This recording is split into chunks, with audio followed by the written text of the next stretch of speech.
Guys, wouldn't your wife or girlfriend love it if you treated her to the very best this Christmas? Now you can, with the world's softest pajamas by Pajamagram. Created by a team of pajama experts, the world's softest PJs are lighter than a cloud, softer than a bunny, like cashmere, only better. She'll love how heavenly they feel. Includes free gift packaging and Christmas delivery is guaranteed. So visit pajamagram.com or call 1-800-GIVE-PJs. This is the Stephen A. Smith Show podcast. I'm Stephen A. Good afternoon, everybody. Welcome to the latest edition of the Stephen A. Smith Show, coming at you as I love to do every weekday over the airwaves of ESPN Radio. That's 98.7 FM New York City. That's 710 ESPN LA. And, of course, nationwide over the airwaves of ESPN Radio, Sirius XM style, Channel 80. Number to call up, as always, is 866-729-3776. That's 866-729-ESPN, 866-SAY-ESPN. Jam-packed show coming your way today. Got a lot of NFL stuff to go into, including these rankings. Who's the biggest threat to derail the Patriots or the Philadelphia Eagles or the Los Angeles Rams in the NFC? There's a whole bunch of stuff going on. We saw Atlanta keep its playoff hopes alive. Its quest for the NFC South Division crown alive. Lots of stuff to get into today.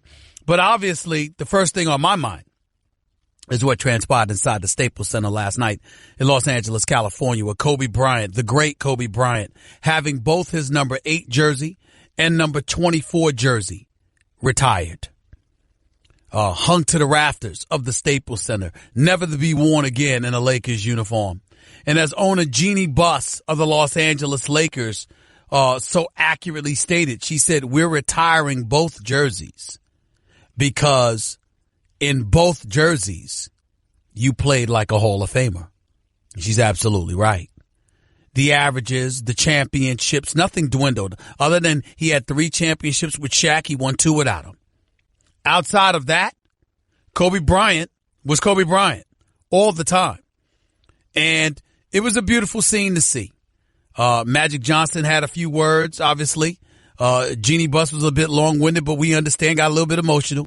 Tears welling in her eyes because she spoke about Kobe Bryant's loyalty, his willingness to stay a Los Angeles Laker, to wear the purple and gold forever, as opposed to leaving when it would have been so easy for him to do so. She pointed out all of those things and thanked him profusely because of it. Jerry West was in attendance. Kareem Abdul-Jabbar was in attendance. Some of his former teammates like Derek Fisher and you know, Eldon Campbell and Lamar Odom.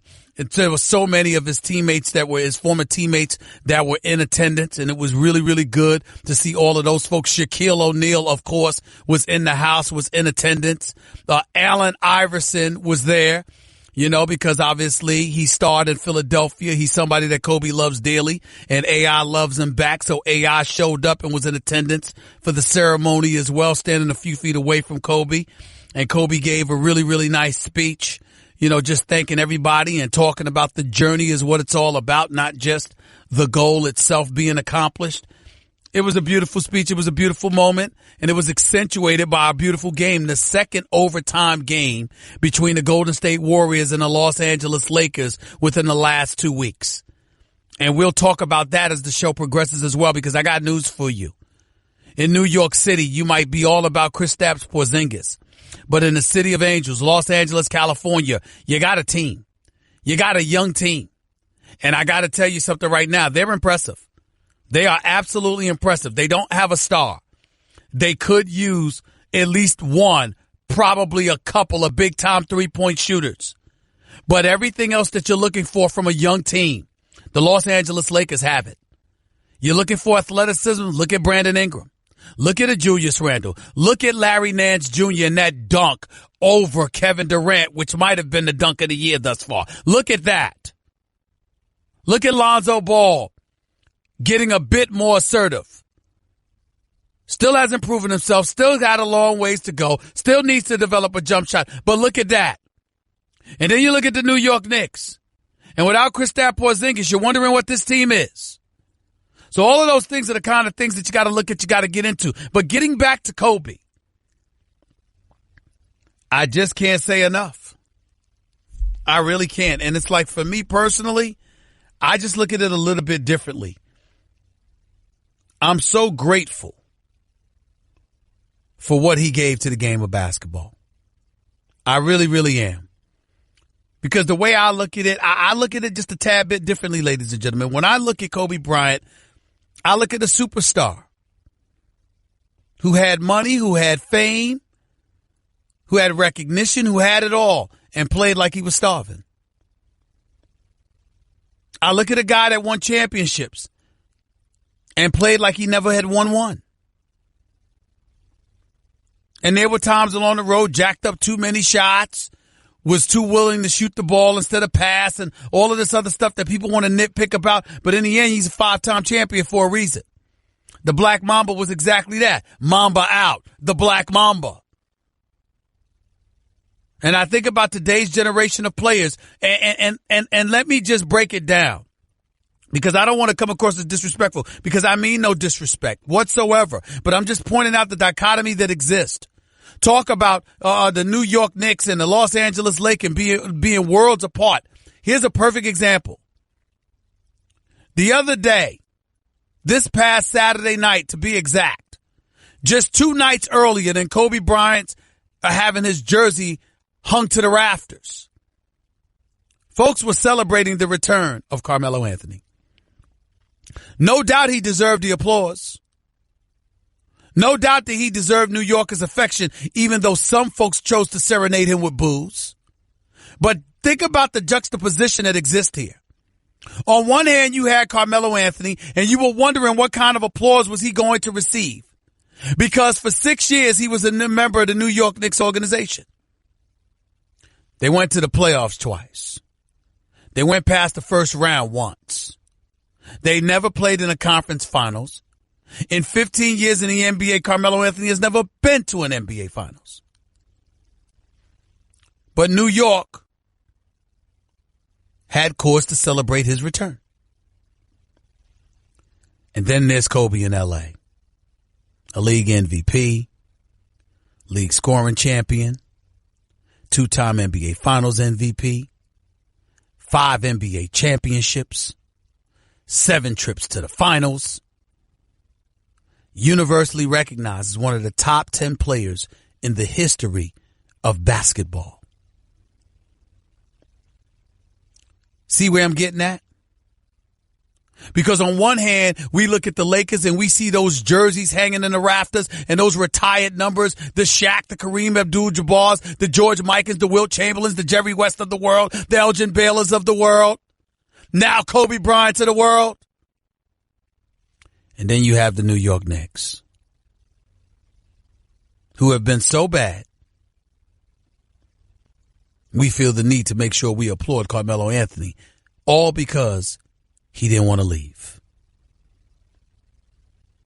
That's the different worlds of basketball that exist between what takes place in Hollywood and what takes place in the so-called Mecca that is New York City.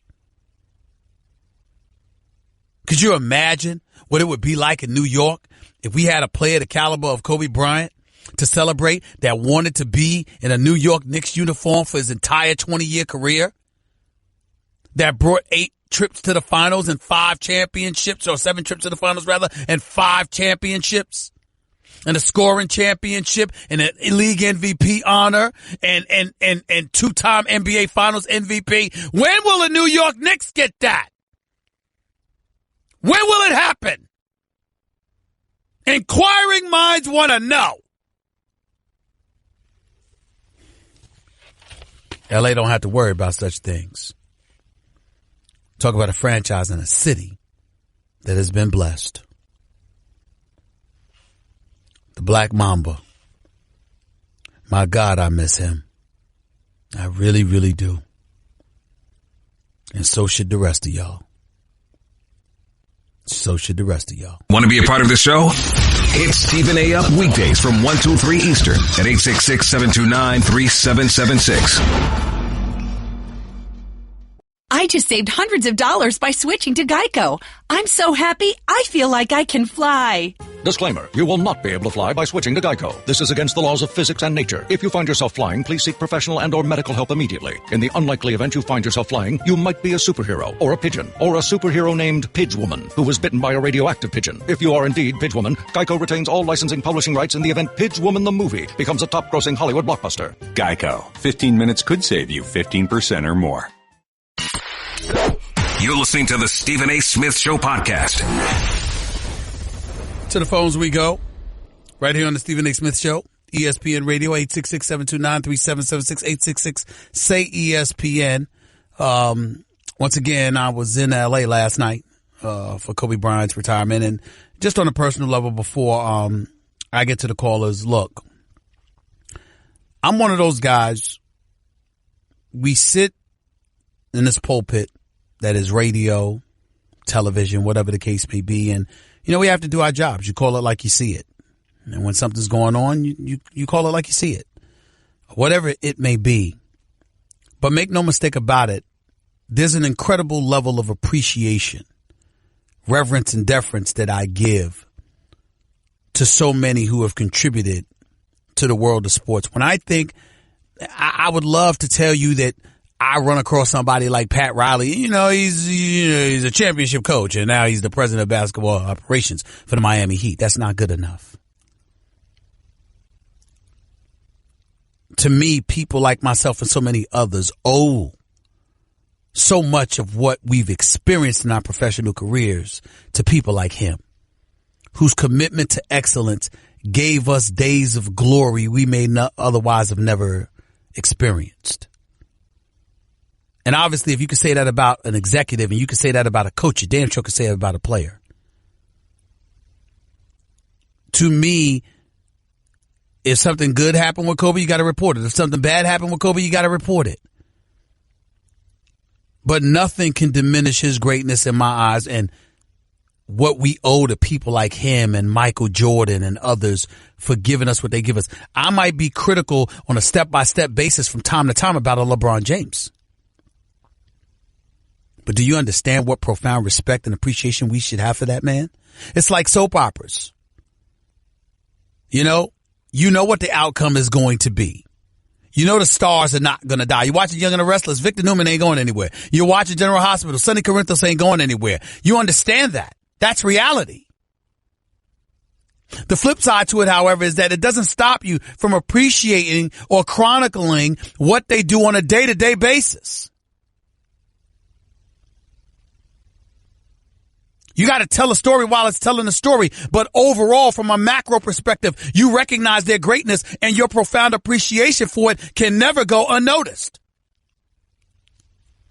That's the way I feel about athletes and folks in the world of sports. When I think about, I saw Kevin Durant in L.A. yesterday. We've had our differences. One of the first things I did was go up to him and shake his hand. You understand how great this dude is? What a phenomenal basketball player he is? And how he doesn't cheat us. How about LeBron James? Ladies and gentlemen, he's 6'9". He's 250. Easy. You really think that LeBron James just walks around like that every day? Forget his basketball skills for 1 second. You really think he just walks around like that one day? Just every day? You think he's eating cheese doodles and crunch berries like I do from time to time? It's not just about his greatness as an athlete. It's his willingness to take care of himself. To have himself in peak condition at all times. So he can be every bit as great as we chronicling him being. He doesn't have to do that. Especially in the NBA life where your money's guaranteed. How many dudes have you seen get guaranteed dollars and then fall off the map because they knew they were going to get paid no matter what? LeBron has never done that. Kevin Durant has never done that. Kobe Bryant, in all of his 20 years, never did that. And that's why I had to be there last night. I've interviewed him many times. We've talked just as much off camera many times. my level of appreciation for the greatness he gave us and the commitment to excellence that he displayed for 20 years. You can't measure the level of appreciation we should all have for guys like that. You just can't. Magic Johnson called him the greatest Laker of all time. I would not go that far. Kobe Bryant was a better talent than Magic Johnson, without question. But Magic Johnson coming to L.A. and igniting Showtime and orchestrating that fast break show that we saw for a decade, even Kareem Abdul-Jabbar's 6 titles in his career, the 19-time All-Star that he was, even that doesn't eclipse what Magic Johnson orchestrated in Los Angeles. They would have won games. They probably would have won championships without Magic, with Worthy or Norm Nixon or Byron Scott after him or Michael Cooper, with Kareem Abdul-Jabbar, the Michael Thompson, the Kurt Ramses of the world, and others. Yes, it is possible they would have won titles without Magic Johnson. But here's the bottom line. There never would have been a Showtime without Magic Johnson. Ever. Not Showtime.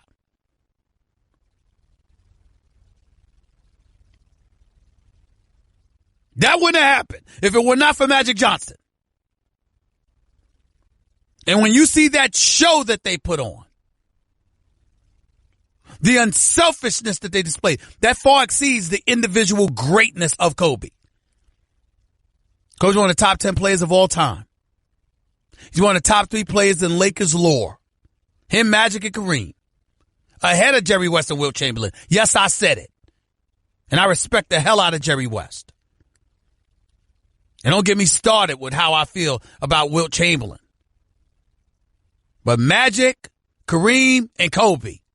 And then Shaq.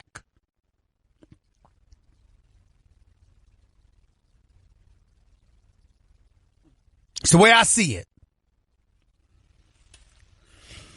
But even as a member of the media, there are moments where there is nothing but gratitude that you should feel. And that's what I feel when it comes to Kobe. I just do. 866-729-3776. Chris in L.A., you're live with Stephen A. Talk to me. Hey, Stephen A., good morning. I just want to touch on what you said regarding Kobe, man. I miss him so much, not just as a Laker fan, because I'm a diehard Laker fan, being from L.A., but just for the game in general and his competitive nature and his willingness to accept all challenges. So from my point of view, it wasn't just being a Laker fan. I just miss him in general. And the game, I believe, misses him as well, because there's the difference in the transcending of the way the game used to be played and the way it's played now. It's like Kobe mentioned, a whole different era when I listened to him on the radio yesterday.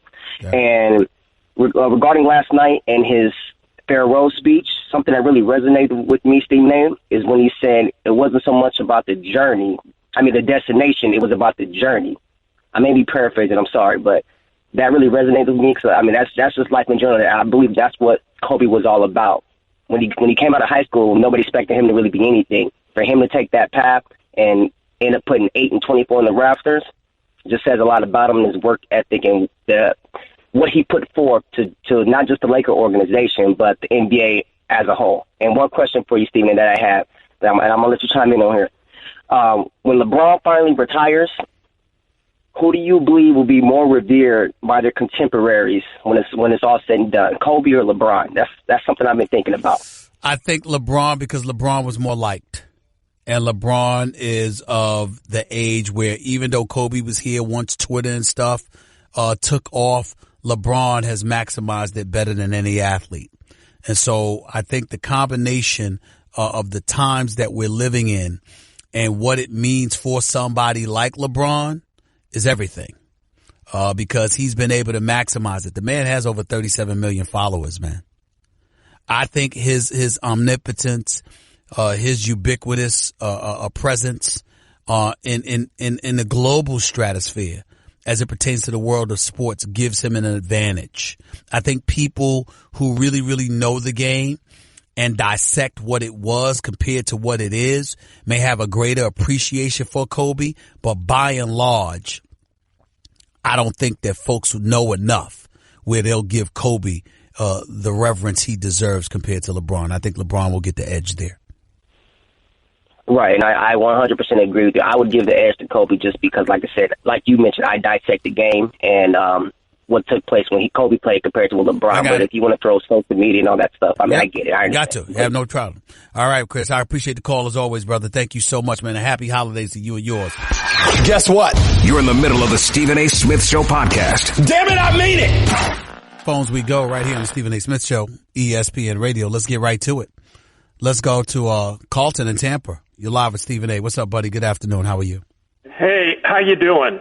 I'm all right, man. Go ahead, man. Listen, I saw your show today. I want to comment on two segments. First, I want to comment on the Michael Irvin controversy. I was able to go back and review that. It wasn't a controversy, by the way.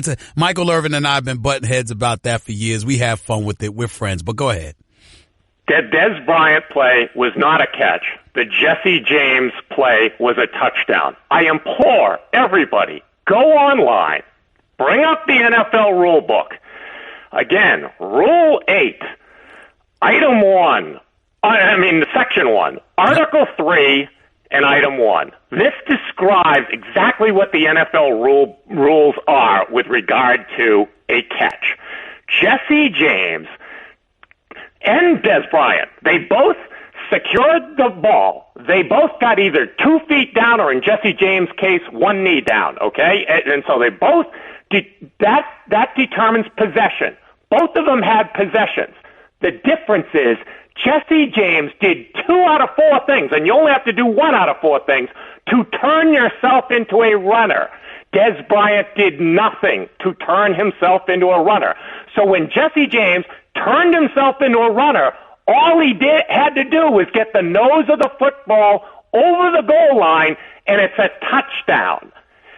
That is not the case with Des Bryant. Des Bryant never became anything other than a receiver, so Des had to survive the ground. Jesse James did not. That's the difference. Go read the rule, and I think if you do it closely, you will understand. Jesse James both tucked the ball away, which Des didn't do, and he turned upfield, which Des didn't do. Des was falling upfield, but the turning upfield is an indication of being able to make a football move. Des did not make another football move after he secured possession of the ball. That's why the Steelers got robbed. The Cowboys did not. Well, one of the other things the other thing that Michael Irvin got brought up that annoyed me is that he acted like, the Steelers, if they scored a touchdown, they win the game. If Des Bryant had ultimately ended up scoring, that's not a touchdown because, first of all, it would have been a touchdown anyway because he didn't get to the goal line. But secondly, and more importantly, you know what? Even if he had scored, even if it would have been ruled a catch, here's the reality, Carlton. Aaron Rodgers would have got the ball back with 4 minutes left. Everybody forgets that. Everybody forgets it. They're trying to act like it's the same thing. But go ahead. Very true. I almost never disagree with Will Cain too. I'm probably 80% in your camp in terms of your opinions. We only differ on about 20%. I am probably 95% in Will Cain's camp. Well, that just shows something's wrong with you, Carlton, from time to time because you shouldn't be agreeing with Will Cain. But go ahead. Quite objective, except when it comes to the Cowboys. And today, obviously, he went off the rails because of his love for the Cowboys. But point number 2 about the Falcons, okay? And I'm gonna draw a comparison with the Steelers. I think the Falcons are shaking off the pall that enveloped them after the Super Bowl loss last year. Seattle was never able to do it. I think the Falcons are shaking it off, and it's the exact same thing that the Pittsburgh Steelers have to do in the next 2 weeks to have any shot in the playoffs. They got to shake off that disaster on Sunday. And so I think the Falcons are doing it, though. I think they're as dangerous as any other team in the NFC. They got to go to New Orleans and win that game, though, and that's my concern with them. And then they got a home game against Carolina. Those are 2 tough matchups. I think they'll win one of those games, which will obviously keep the Dallas Cowboys out, which is good enough for me. The flip side to it, however, is that I have a hard time believing they're going to go to New Orleans and win that game. As sporadic as their offense has been with Steve Sarkisian as your offensive coordinator, seemingly still unable to get on the same page with Matt Ryan. Yeah. One last point, okay? Quick, you know me as a Ryan Fitzpatrick lover, but when I came down here to Tampa, I was completely rooting for Jameis Winston. I mean, I did not want him to get hurt or be replaced by Ryan Fitzpatrick. The two reasons that I've seen every Tampa Bay game and gone to almost all the home games. I wasn't at the Atlanta game last night, but that's only the second home game that I've missed all year.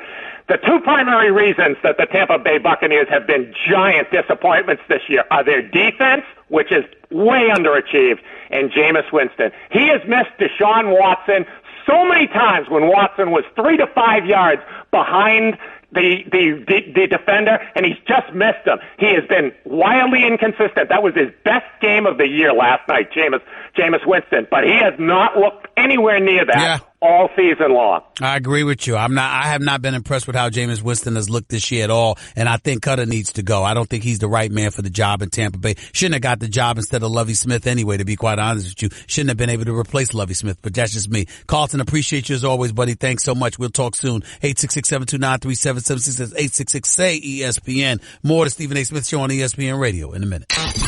Give Stephen A. piece of your mind. He is sorry. Call him weekdays from 1 till 3 Eastern. I mean, just trash. At 866-729-3776.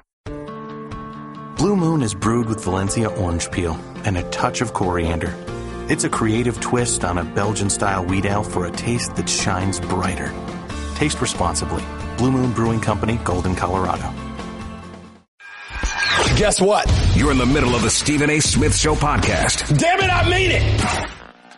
Okay.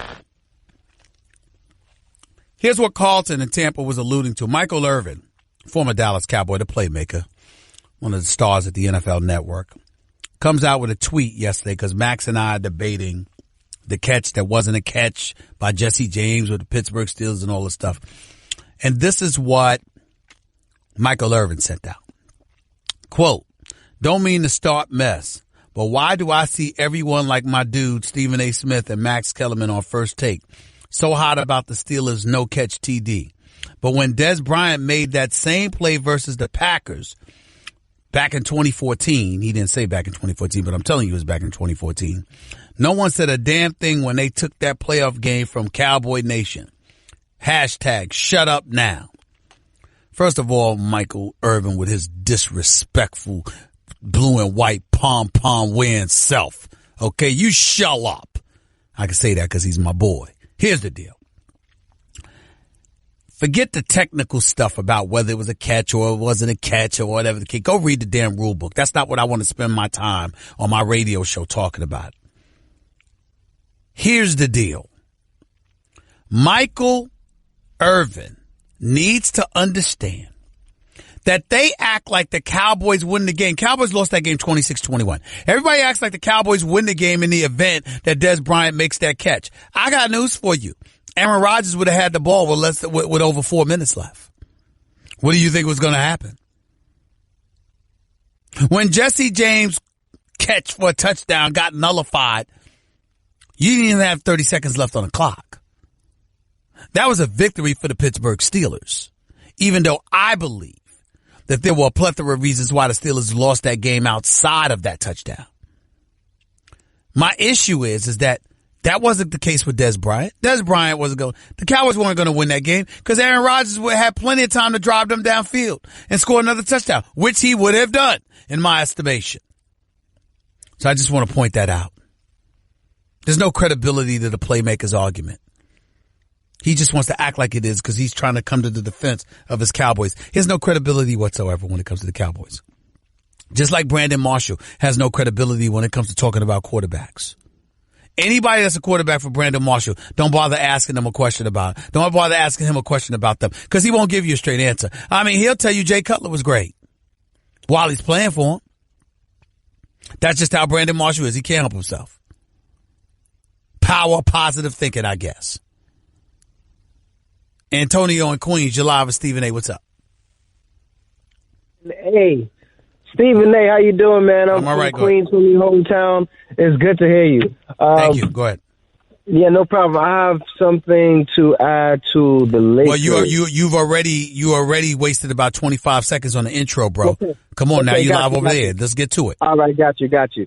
So the Lakers, I kind of feel like with the whole Lonzo thing, I hate to say it, but I kind of feel like Magic, he's great, but I don't think the Lakers are going in the right direction with this whole Lonzo Ball thing. LeVar Ball is a repellent to superstars. And I don't think any superstar is going to allow their career to be critiqued by a LeVar Ball or even want to take that chance, such as LeBron James or whoever. Now, people maybe like Paul George, maybe, yeah, they'll go because I don't think they have a legacy that they have to really protect per se. But if you're not getting a superstar, then you're not really in the conversation. Well, let me say this. Not against Golden State. Let me say this. I think the biggest repellent to a LeBron James coming to the Lakers is not LeVar Ball. I think it's either his desire to stay in Cleveland or his desire to go to Houston. Because as much as I like the young Lakers, they don't have James Harden and Chris Paul.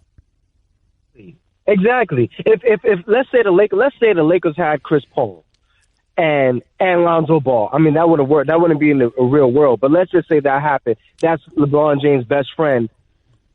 LeBron going there with LeVar Ball, it doesn't even... Antonio, change the subject. Change the subject. Because you just gave me a scenario that you yourself admitted wasn't real. Why should I let you waste my airwaves talking about something that ain't real or ain't possible, meaning CP3 and Lonzo? They ain't real, it ain't possible. You acknowledge that. Why should I let you waste my time and airspace talking about something that ain't real, ain't plausible, ain't realistic? I'm just saying, painting the picture, getting people out of their head.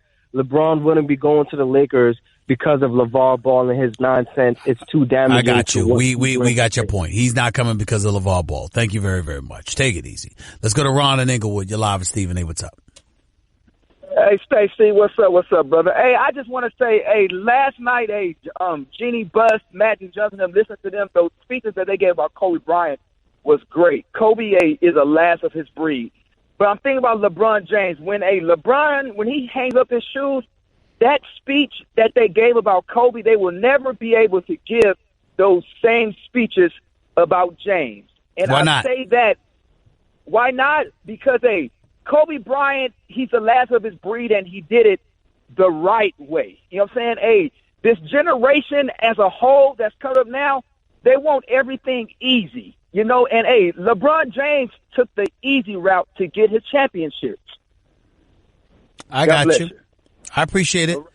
You can say he took the easy road to get a championship, but he was the face of the organization. He was the star of the team. And he played like an MVP candidate. So I disagree with you there. Yeah, he jumped on, he made sure he had a team to help him win a championship, but it wasn't like he was some passenger or spectator. LeBron James played like a superstar, and I'm not going to disrespect him like that. I'm just not going to do it. Let's go to, Jay in Long Island. You're live with Stephen A. Real quick, Jay, go ahead. Hey, how's it going? I'm good. I got to talk to you. I mean, you say you know basketball, so I got to hold you to a high standard.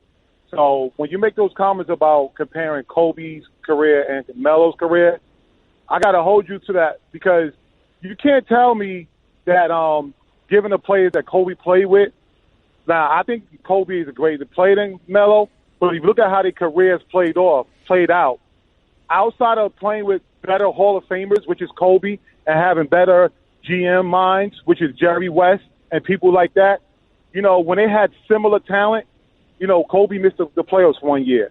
Kobe didn't get out the first round. Melo never played with a Hall of Famer in his prime. Never. He never played with a Hall of Famer. He could have went down to Miami and played with those boys. Time out. First of all, I don't worry about whether or not I'm held accountable for my basketball knowledge. It speaks for itself. I've been doing it for 20 years plus. Secondly, when you openly dilute your argument because even you're willing to admit Kobe's better. Third, I never sat up there and tried to compare Carmelo Anthony's career to Kobe from the standpoint that, oh my goodness, Carmelo should have had the same success that Kobe had or anything like that. That's not what I'm saying. What I'm saying is over the course of 15 years, you've never played in an NBA Finals. Well, you've been to one conference finals in 15 years. And that can't be ignored. You talk about the caliber of players that Kobe played with. I'm talking about over the course of 15 years. I'm talking about over the course of forget Kobe. Forget Kobe for a second. Forget all of that. It's just like CP3. I think CP3 is the greatest little guard since Isaiah Thomas. But guess what, Jay? He ain't never been to a conference finals. These are not things you can ignore. May not be their fault, but you can't ignore it. I wasn't disrespecting them. I was saying it can't be ignored. But we got bills to pay. 866-729-3776. 866-SAY-ESPN. Hour number 2 up next. We'll get more into the NFL. And plus, we're staying right here on the NBA. It's the Stephen A. Smith Show. Hour number 2 up next on the ESPN Radio. That's just a sample of what you'll hear on the Stephen A. Smith Show. Weekdays at 1 p.m. Eastern on Sirius XM Channel 80 and the ESPN app. Guys, wouldn't your wife or girlfriend love it if you treated her to the very best this Christmas? Now you can, with the world's softest pajamas by Pajamagram. Created by a team of pajama experts, the world's softest PJs are lighter than a cloud, softer than a bunny, like cashmere, only better. She'll love how heavenly they feel. Includes free gift packaging and Christmas delivery is guaranteed. So visit pajamagram.com or call 1-800-GIVE-PJs. This is the Stephen A. Smith Show podcast. I'm Stephen A. Hour number 2 of the Stephen A. Smith Show here with you until the top of the hour over the airways of ESPN Radio. Number to call up as always is 866-SAY-ESPN. It's 866-729-3776. Before I get back to the calls about last night, Kobe Bryant retirement ceremony. 2 jerseys retired, not just one, and worthy of both being retired, by the way. One of the things that I also wanted to bring up was what else is going on in Los Angeles. Los Angeles is buzzing right now. I spoke to my buddy Jim Hill, reporter for many, many years, voice of CBS Sports in Los Angeles. Man's a good friend, phenomenal golfer, good man. Always great seeing him. There's always been somebody that's willing to impart his words of wisdom upon me, and I love him dearly. I will tell you, he was talking about how the city of Los Angeles is just buzzing right now because you got yourself a football team. And obviously they ain't talking about the Los Angeles Chargers who wet the bed by getting shellacked by the Kansas City Chiefs after teasing everybody into thinking they were going to make some noise this year. They were in control of their own destiny and they dropped the ball courtesy of Kareem Hunt, Tyreek Hill, Alex Smith, and the rest of the crew of the Kansas City Chiefs led by Andy Reid. But that ain't the case with the Los Angeles Rams. I have to confess that my mind is changing just a touch. I'm starting to look at this team in an entirely different light. I mean, from what I was told, Sean McVay told the team before the game, those arrogant SOBs, well, he didn't call them SOBs, but those arrogant something need to be humbled. And boy, did the Rams go out and humble them. That defense led by Quinn and Donald and these boys are no joke. Offensively, Jared Goff is night and day. Todd Gurley may be the best running back in football. At least he's in the discussion. And Sammy Watkins and the crew, I mean, these brothers can play. These brothers can play. And now with Carson Wentz down. Look, I'm still not picking the Rams if the road to the Super Bowl has to go through Philadelphia. But if somehow, some way, ladies and gentlemen, the Rams can get themselves the number 1 seed in the NFC and the road to the Super Bowl has to come through the Coliseum in Los Angeles, that changes the game. That changes the game. I gotta admit it. It really, really does. So that's something that's incredible, that's very much worth noting. What I also can't ignore is that Carolina looks strong. Atlanta controls its own destiny because they got New Orleans and Carolina over the last 2 games. And if they win both games, they win the NFC South and secure a home field advantage for at least one playoff game, a divisional playoff game. So who's the team to beat in the NFC? Is it the Eagles, even though Carson Wentz is down and Nick Foles? Is it Minnesota, whose defense is elite? Is it the Rams, who seem to have incredible balance? Is it Carolina, with that defense and Cam Newton doing their things? Is it Atlanta? Because when Tevin Coleman goes through this concussion protocol and he's back, your running game in concert with Devontae Freeman, I mean, that's a style running game. Now, Steve Sarkisian's your offensive coordinator in Atlanta. He's not vibing with the MVP Matt Ryan right now. That's something they need to fix. But can we summarily dismiss the Falcons? I say no. New Orleans has a defense for a change and a combination of Kamara and Ingram with Drew Brees behind center. Is that not a well-balanced offense? And by the way, with a 10-4 record, they still have an opportunity to play a couple of home field games during the playoffs. I mean, the NFC is up for grabs. I like what I'm seeing. And notice I didn't even mention the Cowboys. Did you hear Jason Garrett, and, talking this nonsense that he was talking yesterday? Well, we don't know what we're going to do with Ezekiel Elliott. I mean, we have no idea. Really? Who the hell you talking to? A toddler would know to give Ezekiel Elliott the damn football. He's been out 6 weeks. The Cowboys went 3-3 over that span. They still have an outside shot at the playoff. They need help, but they got an outside shot.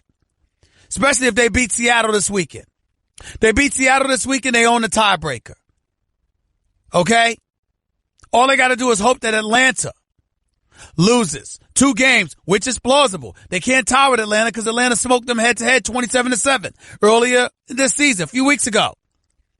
But if Atlanta loses to Carolina and New Orleans, and that road game against New Orleans is in New Orleans, if they lose both of those games and Dallas wins, well, they're in. And Ezekiel Elliott, I don't think he's going to get 200 yards, but it wouldn't surprise me at all if he rushed for at least 150. Seattle's defense looks suspect. Ezekiel Elliott is hungry and wants to be fed. He looks in great shape. And obviously, the suspension is over with. He doesn't have to think about that anymore. He gets to move on and to move forward. He gets to just flat out go out there and ball without the specter of a suspension hovering over his head any longer. Because he finally came to his senses and stopped fighting that feudal battle, listening to Jerry Jones. He should have dropped it from the beginning, took the first 6 games off, and then came back for the last 10. And Dallas would probably be in the playoffs. But no, he didn't want to listen.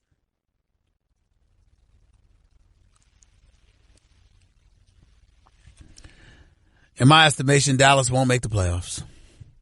Because even if they win the last 2 games, they still need help and they ain't going to get it. Because that's the accident waiting to happen that they are. I think in the playoffs, it'll be Philadelphia, Minnesota, Los Angeles, likely New Orleans, Carolina, and probably Atlanta. So you'll probably have 3 teams from the NFC South in the postseason. That's how I'm looking at it. But if Dallas gets in, I will openly confess to you. Ezekiel Elliott scares the hell out of me. I think he's that big time. And if he gets in and the Dallas Cowboys get in, look out. Look out. But time will tell. Time will tell. 866-729-3776. It's 866-SAY-ESPN. We got to get into discussions about what's going on there. We really, really do. Because I got news for you. It's getting very, very interesting. It is very, very interesting in the NFC. Far more than in the AFC. In the AFC, all I can think about is that Jacksonville may be the threat, but because their defense is big time, I just refuse to believe in Blake Bortles. I just refuse. That's just me. Can't bring myself to do it. Just can't. Can't do it. I wish it was worthy of talking about the New York teams, but when I think about the New York teams, I think about 2 things. They both need a quarterback for the future. And in the case of the New York Giants, they need a new GM. And Louis Riddick of ESPN would not be a bad choice. That's right. I said it. But who knows what will happen. Want to be a part of the show? Hit Stephen A. up weekdays from 1 to 3 Eastern at 866-729-3776. I just saved hundreds of dollars by switching to Geico.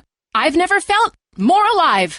Disclaimer. Geico cannot guarantee you will feel more alive. You either possess functioning respiratory and circulatory systems, or you do not, or you are a zombie. If you are indeed a brain-starved zombie and you would like to save money on car insurance, the Geico legal team applauds your excellent life choices, even in your shambling afterlife. But we strongly encourage you to visit geico.com or download the Geico app. Please stay a minimum of 500 feet away from our large and presumably delicious, delicious brains. Geico. 15 minutes could save you 15% or more.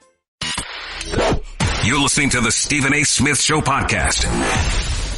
15 minutes past hour number 2 back here on the Stephen A. Smith Show, ESPN Radio. Let's get back to the phones at 866-SAY-ESPN. Let's go to Nathan. You're live with Stephen A. What's up? Well, not much. First of all, I wish you a happy holidays to you and your family. To you and yours as well. Now on that catch, you guys have been talking about, when I watched that replay, now, first of all, it was a catch, even though he did bobble it. But in my eyes, his right hand was still underneath that ball. Now, I'm not going to sit here and say that was the main reason why we lost that game, because I was not a fan, just like everybody else, of that last play. If you're going to run a play like that, you're going to go to Eli Rogers, your third or fourth guy, your third guy maybe with Antonio Brown out. You're not going to go to Martavis Bryant, which actually balled for the first time this year. I was not a fan of that. Okay. So Ben, with his experience, should have either threw that ball away or clocked it, But that's all I needed to say. Happy holidays to you, Steve. Thank you so much. Take it easy, my buddy. Thanks a lot. I really appreciate it. Let's go to Nick in Connecticut. You're live with Stephen A. What's up? Nick, are you there? Nick? Hello? Nick, start over. Hello? We didn't have you. Now we can hear you. Go ahead. Okay, sorry about that. So I have a question about the Lakers. I've heard you say in the past, maybe weeks, that you were surprised with them, and that they're just missing that one star that says, give me the ball. And a couple of three-point shooters.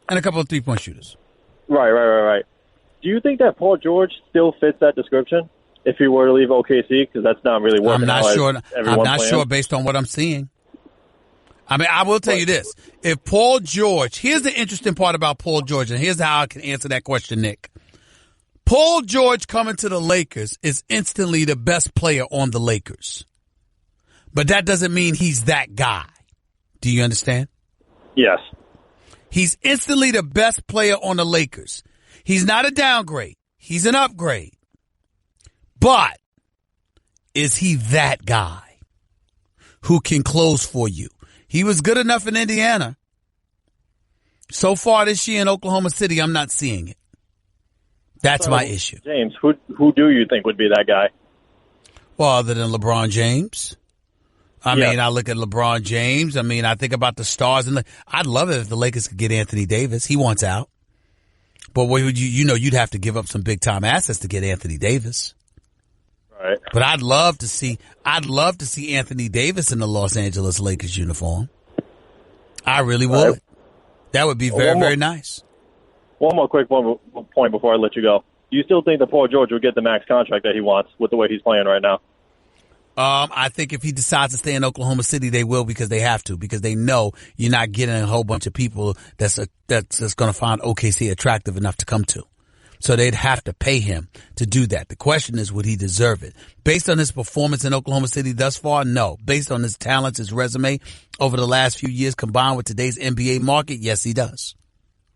Thanks so much for taking the call, Stephen A. Thank you. Merry Christmas. Let's go to Marty in L.A. You're live with Stephen A. What's up? Hey, Stephen A. Merry Christmas, man. How do you like this Southern California Viking weather, man? It's nice. I can't complain about it. I can tell you that much.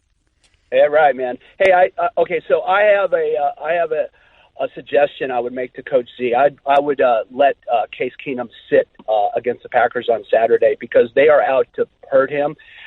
Barr hurt Rodgers. That was their season. It's a chess move, and it does three things. First of all, it gives you Bridgewater an opportunity to go out and win a game. We're going to need him. We may need him in the playoffs, and he's rusty. And three, for the following year, what do you do with Bridgewater? And I just think that it's best just to let him sit out. We don't want him. Case Keenum gets hurt, we're done, man. So what are you saying, that you're supportive of Bridgewater being inserted into the lineup right now to see what he's got? But I'm also sit Keenum down. They're going to hurt him. They want to hurt him. Why would you? But So you're saying sit Keenum down for now, so he'll be ready for the playoffs and healthy and ready to go. That's right. Yeah, but if you're Minnesota and you still got a shot at the top seed, why would you? Because they're going to hurt. They're going to go out and hurt him, man. No, listen to what I'm saying. If you still have a shot at the top seed, why would you do that? Because if Keenum is hurt, you're done. Yeah, but you're trying to get home field advantage. I mean, the same could have been said for Keenum last week and the week before that and the week before that. Well, Bridgewater's he's the man too. Yeah, I understand it, but what I'm saying, well, if you make up your mind, sir, he's either the man and you got confidence in him if Case Keenum goes down, or you want Case Keenum to sit down just to make sure he doesn't get hurt because you're scared that he's going to get hurt, and therefore you're going to lose your opportunity because you don't believe in Teddy Bridgewater. You can't have it both ways, Marty. Pick one. Well, I sit him down, get Bridgewater in there, let him have his reps, let him have a game, and then bring him back on the last game, Keenum on the last game, because it's a chess move. Okay, they'll take the hit. They'll take the penalty, man. I got you, but I'm not doing that. I'm not disrupting anything that I'm doing until I clinch to see that I'm going to clinch. If it's a meaningless game, I support what you're saying about Keenum. But as long as the games are meaningful, I'm going to have my guy up in there for the time being. That's just how I'm going to roll. Mike in Denver, you're live with Stephen A. What's up, big boy? How you doing, man? Just want to get into Kobe Bryant last night. That was a beautiful send-off they did for him. It was good to see Shaq there and all the other stars. And, Kobe deserved it. He had a illustrious career, and it might not be too many more to follow him like that. How did you like it last night? Well, I liked it. It was nice. It was nice. I thought that Jeannie's speech got a little bit emotional unnecessarily, but we understand it. She's a wonderful woman. I thought Magic Johnson getting a little bit political about needing Kobe to bring us all together. I thought that was a bit excessive. I didn't think that was necessary. But Magic gave a beautiful speech. He's Magic Johnson. And it's just night and day what's going on in LA like right now compared to what it was with Jim Buss running the franchise. It's just night and day. It's just night and day. It's a different ambiance. It's a different flavor. You get the impression that the franchise is moving forward. Jack was in attendance. It was good to see him there. It was a pleasure to shake his hand and talk to him for a couple of minutes. All of those different things, man. But it's just that at the end of the day, I just think you look at the Los Angeles Lakers, they're moving in a forward direction. There's reason for hope and optimism now, as opposed to, Laker Nation lamenting the idiotic state of affairs that was existing between Jeannie and her brother Jim for so many years. Right. Okay. Another quick thing I want to touch on was, man, Kevin Durant is really playing some good ball, Stephen. I mean, they got him playing the point guard. Kevin Durant is one of the top 2 players on the planet. Top 2, top 3, easy. They got him playing the point guard, in place of Steph Curry. Man, he's doing. It don't matter. It don't matter. He's 6'11". He's 6'11". He can shoot from anywhere. He can get to the hole. He's a matchup nightmare for anybody that's going up against him. And he's a superstar in this game. So I'm not surprised at all. And Lord help everybody when Steph Curry comes back. Lord help everybody. Man. Okay, man. Nice talking to you. Take it easy, bro. Take it easy. 866-729-3776, 866-SAY-ESPN. Back with more of your calls in a minute on Kobe, on the league, on the National Football League, the power rankings. Who's the number 1 team in the NFC in your mind at this particular moment in time? It's a lot of interesting scenarios to pick from. Who's your selection? More of the Stephen A. Smith Show on ESPN Radio in a minute. Guess what? You're in the middle of the Stephen A. Smith Show podcast. Damn it, I mean it! 866-729-3776. It's 866-SAY-ESPN. Back to the calls we go. Let's go to Peasy in Los Angeles. You're live with Stephen A. What's up, man? How are you?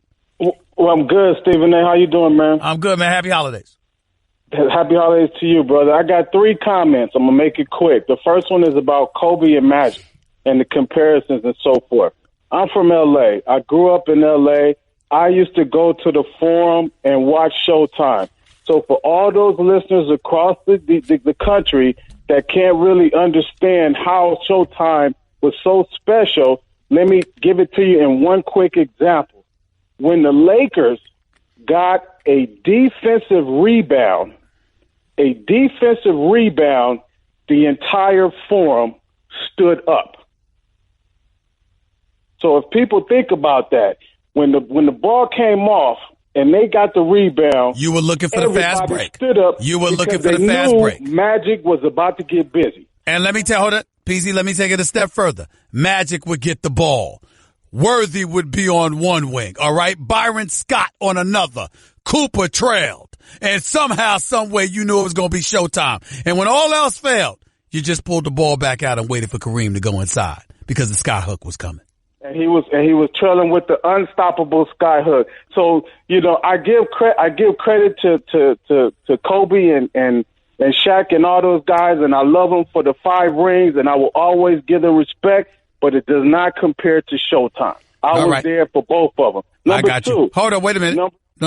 No. You only get one more point because you said 3, but you took too damn long with your first point. You only get one more. Go ahead. The second point. LeBron will not go to Houston because everywhere LeBron has gone, he has been the top dog. He has been the number one fish.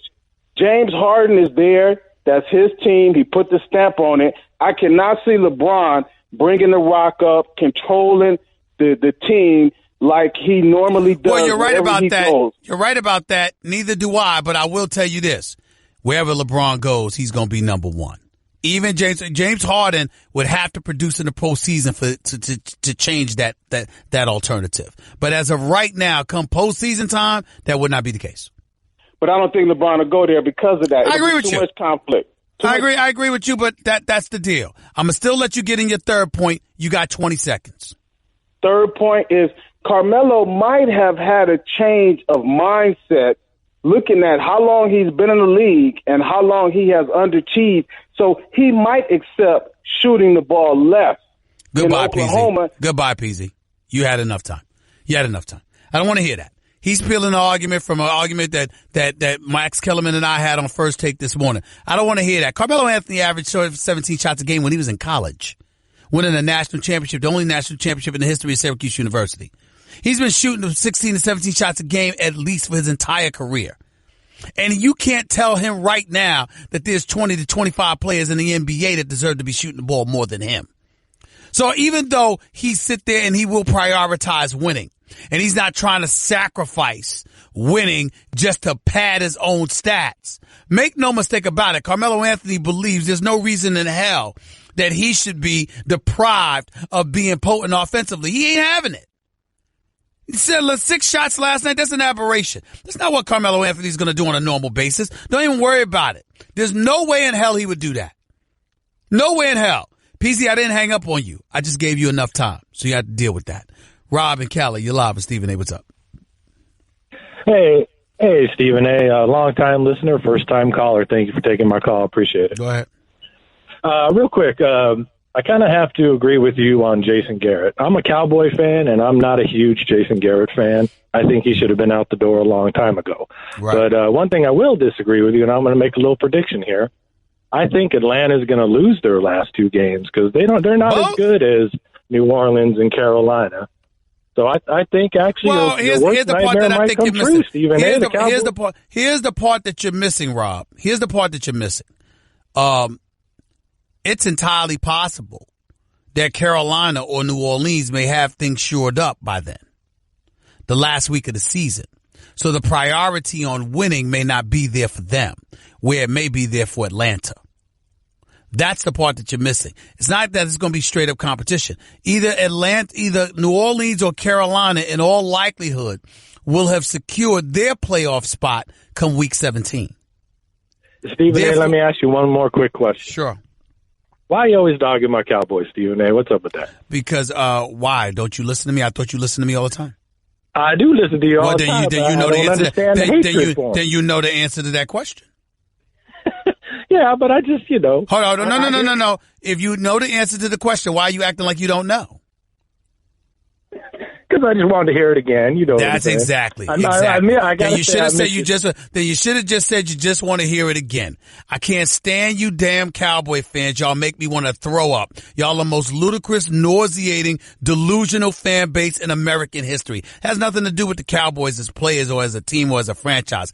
It's the fans who I despise. Anytime a Cowboy fan is miserable is a good day for me.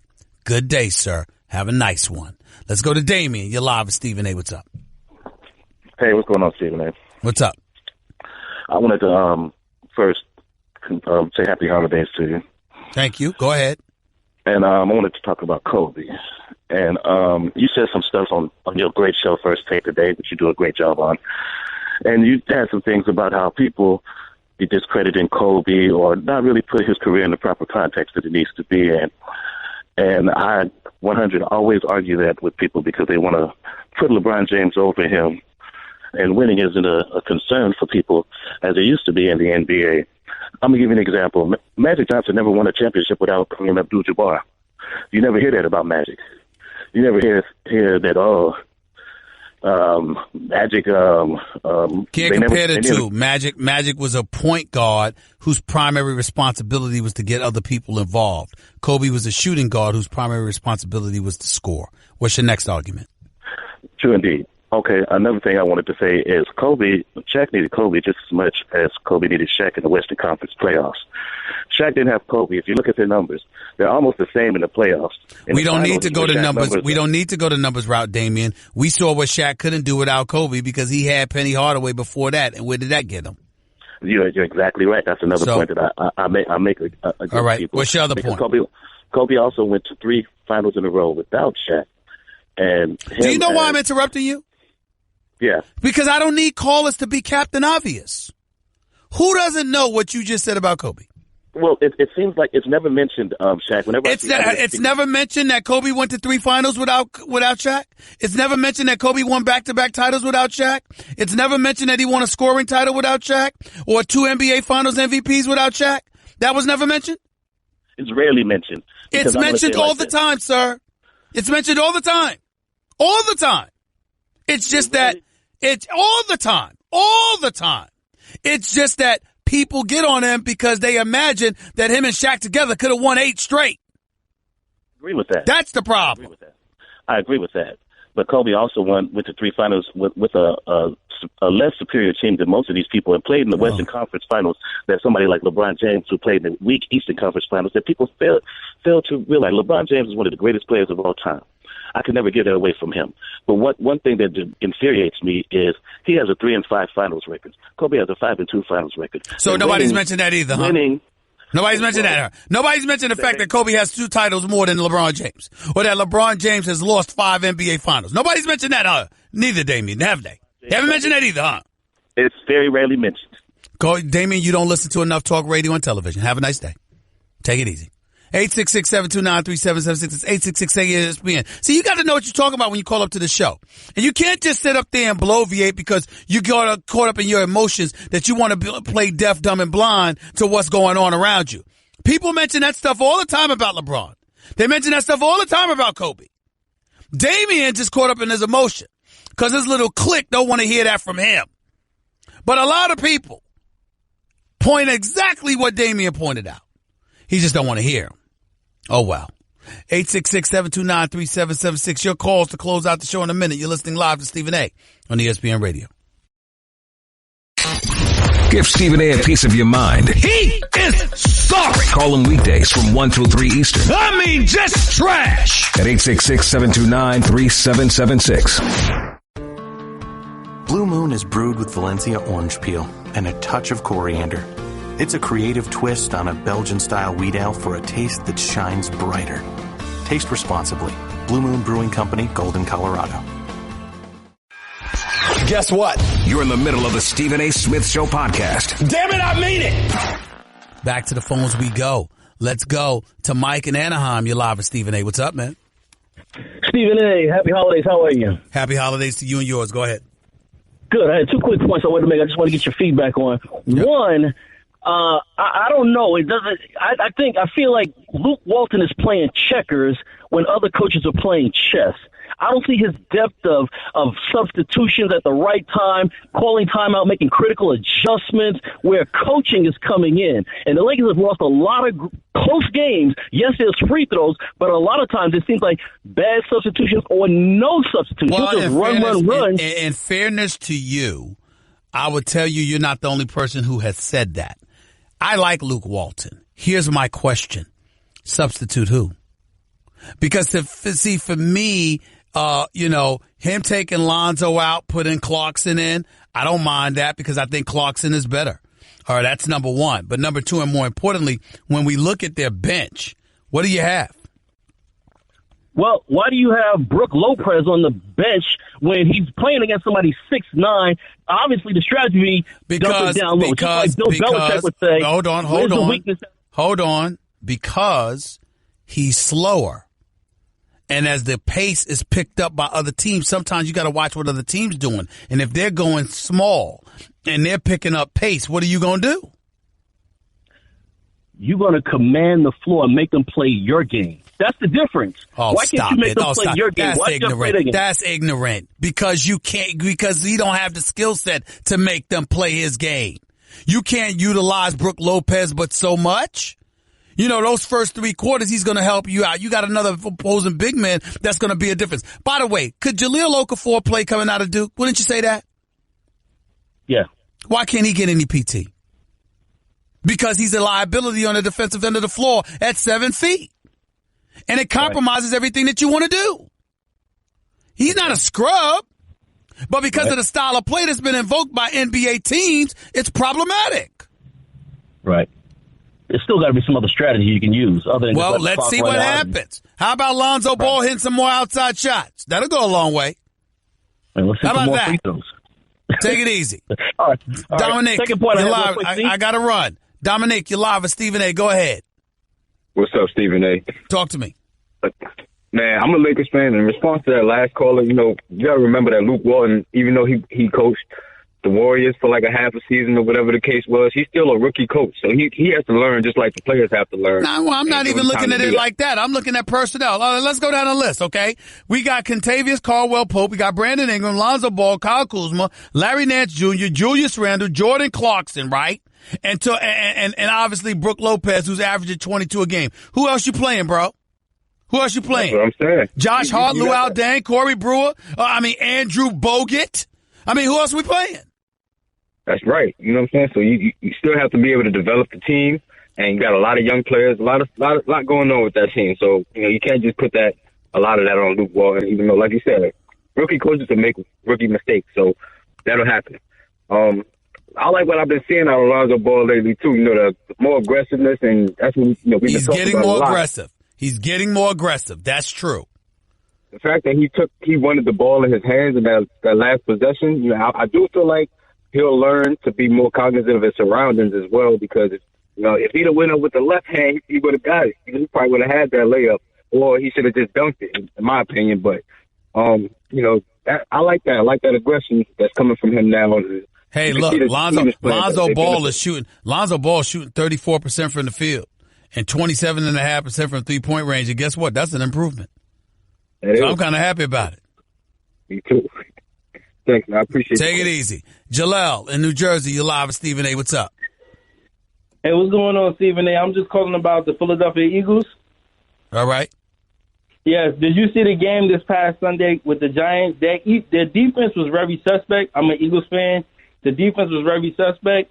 But my thing is, the only team I think can stand in their way in the playoffs is the Saints. What you think? In whose way? And the Eagles' way to the Super Bowl. No, not just the Saints. I think Carolina has a chance, and I definitely think the Rams should be given strong consideration, despite the fact that they recently lost to the Philadelphia Eagles. That was a nip-and-tuck game going back and forth, and the Rams could put up points on the board. We can't ignore what we're seeing from the Rams right now. And their defense, they got some studs on the defensive side of the ball as well. We can't ignore what we're seeing from them. But I appreciate the call. Thank you. Eric in Long Island, you're live with Stephen A. What's up? Hey, Stephen A., first and foremost, man, I hope you and yours have a very blessed Christmas, man. How you doing? Same to you. Same to you. Go ahead, buddy. Listen, I just want to make a comment quick about LeBron. I mean, everybody knows what he's doing. That's granted. Give it, take it, whatever. 15 years in the league, though. I mean, has anybody really done this, Stephen A.? I mean, I'm not as astute as you are, obviously, in the game, but this guy's doing this in his 15th year. I think Listen, if he wanted to... He deserves our respect. Please don't get me wrong. He's phenomenal. He's the best in the world. But let's also remember this, Eric. He's bigger and stronger than everybody else, too. So it's a little bit easier to do when that's the case. But let's talk about this more tomorrow. Jeter in L.A., you're live with Stephen A. Go ahead, Jeter. Two quick points. You got 30 seconds. Number one, you got 30 seconds. Go ahead. Me, Stephen A. On that Pittsburgh thing. So the guy had control of the ball. His knee hit the ground, okay? He did not cross the goal line. Now, what is the difference between a running back that is on the goal line and his knee hits the ground? I gotta go. I'll answer that question. The difference is that the runner, according to the rules, a runner is running with the football. It's not like they're a past catcher. So maintaining control of the ball is not necessarily, the assumption is you already have it when you're running with the football. So touching the goal line is not an issue. Whereas you are a receiver, you got to catch the ball. But we could talk about that 22 hours from now. Until then. That's just a sample of what you'll hear on the Stephen A. Smith Show. Weekdays at 1 p.m. Eastern on Sirius XM Channel 80 and the ESPN app.